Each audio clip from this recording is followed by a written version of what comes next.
All right, and with the completion of that long run, that wrapped up week number 7 of our marathon training program as I prepare for Boston. Again, it's a 16-week program. If this is the first time that you viewed one of these videos, welcome to the channel. I'm really glad you're here. I always appreciate the time that we get to spend together, so thanks for tuning in. All right, so let's get into it. So this week is what I lovingly become to refer to as Hell Week for me. And that's because they switch up some of the days of the week that I run. And so what happens is that I end up running more days in a row than what I'm necessarily accustomed to. So this is the week where if I'm going to get injured, it's likely to be during week number 7. Now, it used to be when I was younger, I ran every day of the week and it was not a problem. But as I've gotten older, I need full rest days. I need to give my body a chance to kind of catch up with the training so I don't get overuse injuries. So to give you a better idea, I'm going to go ahead and just log on to my computer. Again, it's connect.garmin.com. And we're going to go to the calendar because I think there you can get a better sense. Because the overall training week for me starts on a Tuesday, it ends on a Monday. And while I ran 5 times that week, that would suggest that I had 2 full days of rest. But that's where it would be a wrong assumption. So let's take a look at this. So I'm going to turn away, look at my computer for a second. First, I need to hit record on my screen. And I'm going to go all the way over to the left-hand side, and I'm going to go down to calendar, because if we look at the calendar, that gives us a better sense of what I'm talking about, or illustrates what I'm trying to say. And we're looking at the week of February 7th. That's the start of this training week.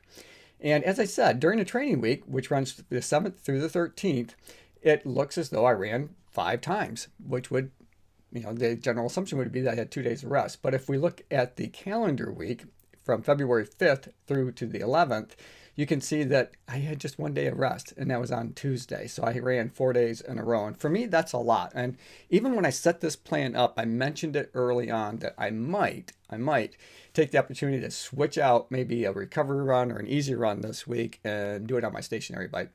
I didn't do that. I didn't feel the need to do that because my legs felt pretty good. Working with Medic Health has really helped me in my running stride, although that's created some issues for me as well. Nothing that would be of an injury type of a situation, but more of a muscle soreness, right? So think about a time when maybe you had gone to the gym and you'd lifted some weights or something, but you hadn't been to the gym in a while. What happened the next day when you woke up, right? You couldn't hardly lift your arms. They were so sore. Well, I'm feeling a little bit of that in my quads, and that's because I'm changing my foot strike a little bit. So I'm trying to get my feet to not cross over, because when I cross over, it's very inefficient to begin with, but it also puts an extra strain on the outside, like on my IT band, on my knee, on my ankle, that kind of thing. So while it's not really noticeable to others that might be watching the film as I film myself when I run, for me, I notice it when I'm running, because the sensation that I get, even though you look at the film, my feet are still like really close and they might even still be crossing over a little bit. For me, when I run, it feels like, as I try to get some separation, like I'm kind of running on a horse or something. I feel like my legs are super far apart, even though that's really not the case. But I'm feeling that in my quads. Okay, enough about that. So let's go ahead and we'll just get into the summary for week number 7. To do that, I'm going to scroll all the way back over to the left-hand side. I like to go to activities. Oops, and I go down to all activities. I guess I already had that open. And here you can see that, I did yoga. I had 5 different yoga sessions this week, and I ran 5 different times. And again, the week started on February the 7th. So I'm going to scroll down just a little bit here. And it started with my first run was then on February 8th, which was a recovery run. Oh, and so the recovery run, I did that in the Asics Gel Nimbus 25s. This is a shoe that, if you didn't check out my first impression video, I put that up the other day. And this is a shoe that, had I managed my expectations a little bit before I put them on to go out and run in them, I think my impression might have been a little bit different. Because it's kind of like, if there's a really good movie that's out at the theater and somebody tells you how great it is before you go watch it, and it's not as great as what the hype was, then maybe you didn't like it as much as you thought you might. Well, in this case, it has more to do with the stack height and managing my expectations with a 41.5 millimeter stack height in the heel, and I think it was 33.5 up in the forefoot. My expectation was this is going to be like running on clouds, right? And it really wasn't that at all, which didn't make it a bad shoe. In fact, this is one of my favorite recovery shoes now. After having run in them a few times, I really enjoy the ride. It's just my expectation was when I looked at that woo, I'm going to be floating on clouds.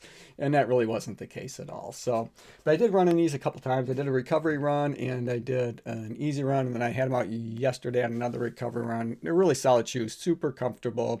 I can easily recommend them to people as long as you're not expecting them to be a cloud-like sensation. Okay, so let's move on. I'm easily distracted today, apparently.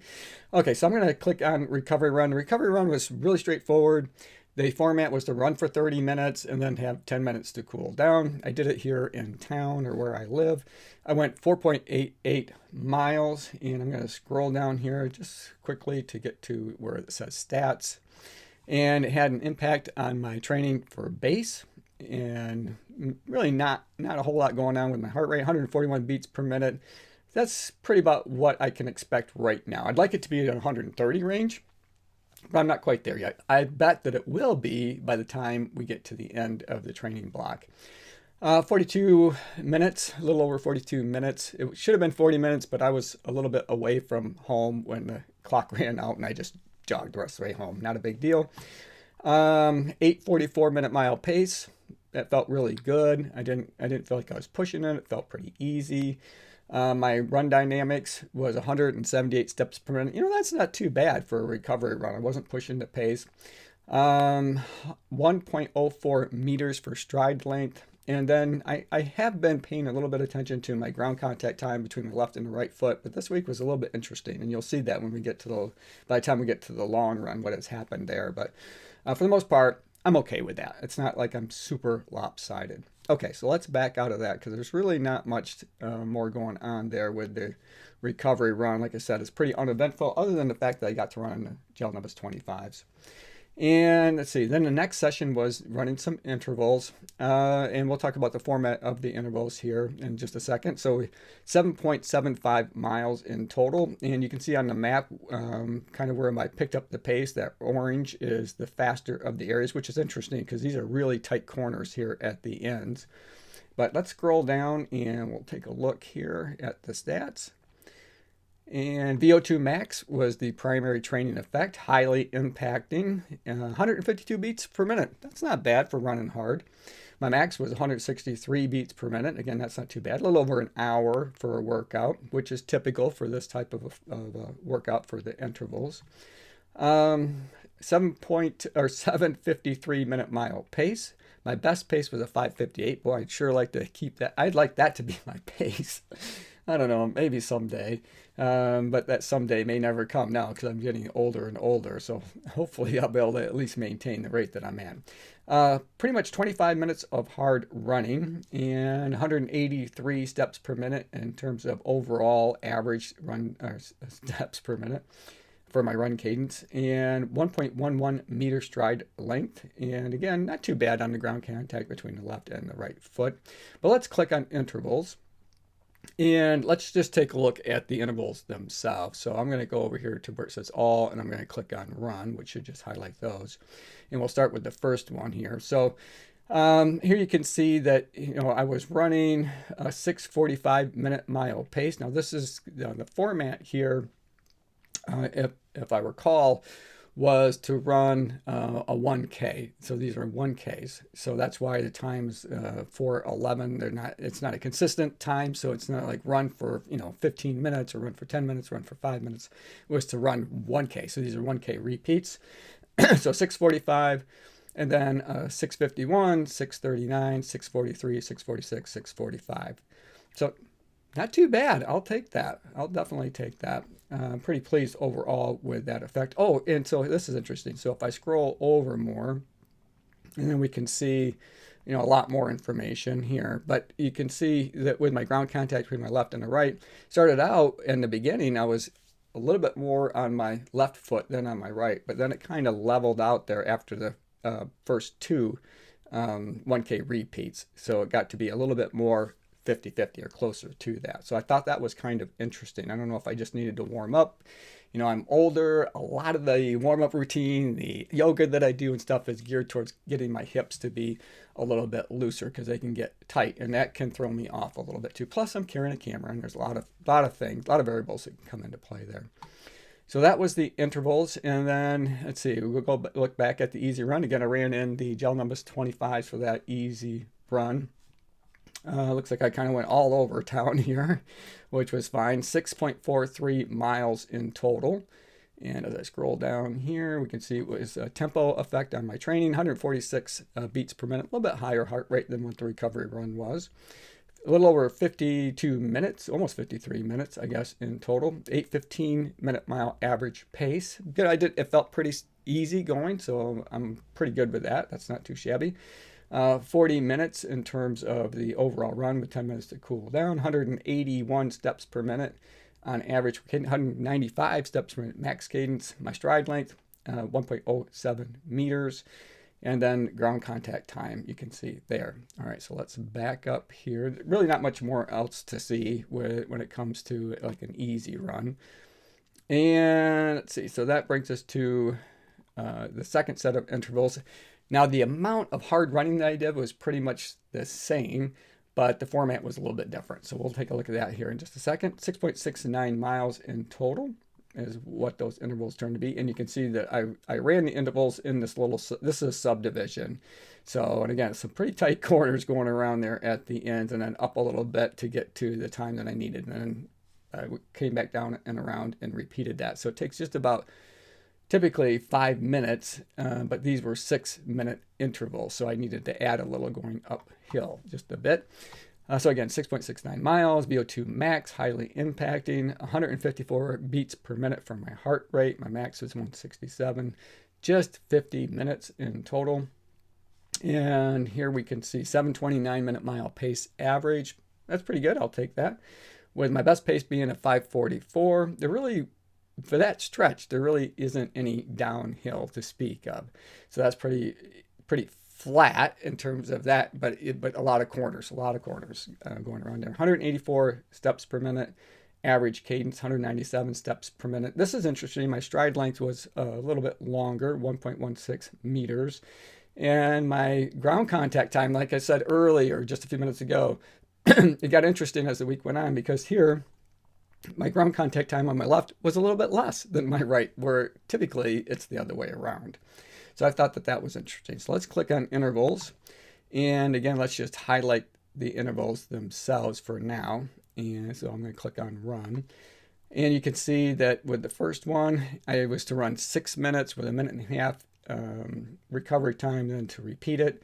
And let's see, my time was 6:33 minute mile pace, and then 6:29, 6:32, 6:37. So pretty good. If I can get into 6:30s like that, that's pretty good for me. A lot of times it's closer to that 6:50 minute mark pace.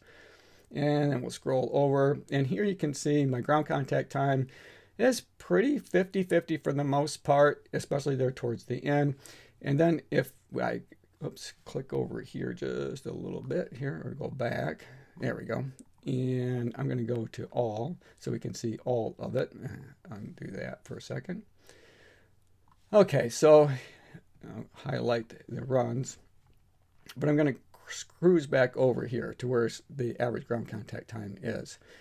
And here you can see that when I was in the recovery time, that my ground contact time tended to be a little bit more on my left than my right. I just thought that was interesting, because that's not the way that it's been so far, since I've really been paying attention to this, since I got that new heart rate monitor that's behind me that measures this data. So I'm not sure what that tells me, but I just thought it was interesting, and then I would share it with you. And maybe we could talk about it in the comment section if you guys have some theories on why that might be. Okay, so let's back up. We'll keep moving here. And then that brings me to the long run, which finished out the week. And you saw a clip of that in the beginning. Went just a little over 20 miles. To be honest, when I got towards the end, and my time basically ran out for the duration of the workout that was scheduled, I was close to that 20-mile mark. So I thought, what the heck, I'm also finish it out and enroll the odometer over to 20 miles just to round it out a little bit. Okay, so otherwise I think it would have been really close to the week before, which is like 19.7 or something like that. All right, so we get down here to the bottom where it says stats, tempo effect. It says say overreaching. I've seen that before. I didn't feel like I was overreaching, but we'll go with it. 150 beats per minute on average for my heart rate for that 20 miles.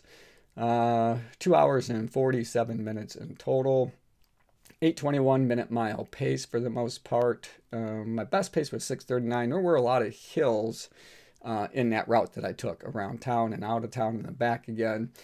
So that does not surprise me at all. And I did try to take advantage of the hills without overdoing it, right? So Boston, if you're familiar with the Boston Marathon, excuse me, I'm kind of losing my voice here a little bit. Woo, so just a minute. Hopefully that will help. But Boston starts out going downhill, and there can be a tendency to go out too hard, too fast, and burn your quads, and then you might run into a little bit of trouble when you hit that 20-mile mark, which is the infamous wall, and you got Heartbreak Hill, that kind of thing. So that's something I do need to kind of pay attention to, and it's not lost on me that I don't want to make that mistake when I'm in Boston. Man, goodness, you guys. So 180 steps per minute run dynamics, 197 steps per minute was my max cadence. My average stride length was a little bit less, but that's not surprising. It should be a little bit less than what I might be doing if I was out pushing the pace. But then take a look at this. Is for the ground contact time 50-50. So I don't know what to make of that exactly. Other than maybe because I was paying more attention to trying to get my feet not to cross over so much, because now it's become very noticeable to me that I've been working on trying to get a little bit of separation, not even separation so much. Right now I'm just trying to keep from crossing over, which I didn't realize I did so as much as I do, I guess. So now I'm trying to get at least, even if there's no separation, at least to be not crossing over at all, if that makes sense.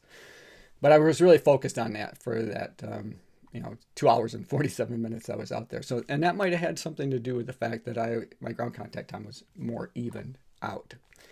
Okay, so that is it for week number 7. Hell week is over. I'm into week number 8 already. I've been enjoying that. I have been enjoying the Gel Numbers 25. If you didn't get a chance, maybe check out that video. This week on Saturday, I'll do another recipe. I haven't decided which one yet. I think maybe, I've done more sweet things the last couple of weeks. We did some superhero muffins and we did those granola bars, but I made 12. The recipe said it would make 16. So I really appreciate you guys following along with those videos and all the comments that you made and some of the suggestions you made. Oh, and thanks to everybody who's been commenting on videos. I really appreciate it. I love the fact that we're able to share some information. Oh, before I move on, but let me finish that thought. Oh my gosh, I'm scattered today. I'll finish the thought on Saturday. So Saturday, I think I'm going to be doing maybe a side dish, like some roasted potatoes and cauliflower or something like that, kind of move away from the sweets. But this week, for the long run, I tried the Hydrogel that is by Martin. And I just wonder what your guys' thoughts were. We'll probably do a video review about this because it is so uniquely different than any other product that I've tried out there that it might be worth us talking about. You may or may not have tried it. The price tag, I think, keeps a lot of people away from them because they are more expensive than some of the other gels that are out there. But let's talk about it in the comment section below. Maybe what's your favorite gel? And then, I'll probably do a video about oh my gosh. Look how dark my eyes are. I'm so tired. My cat's kept me up all night. Bella, that little snot. Anyway. I'll talk about my nutrition plan going into Boston here real soon. All right, let's wrap it up. Hey, thanks for making it to the end of the video. I hope you enjoyed it. I absolutely enjoyed making it for you. As always, run tall, run strong, be kind to one another. Thanks for watching, and we'll see you next time right here on Run Tall with Tim.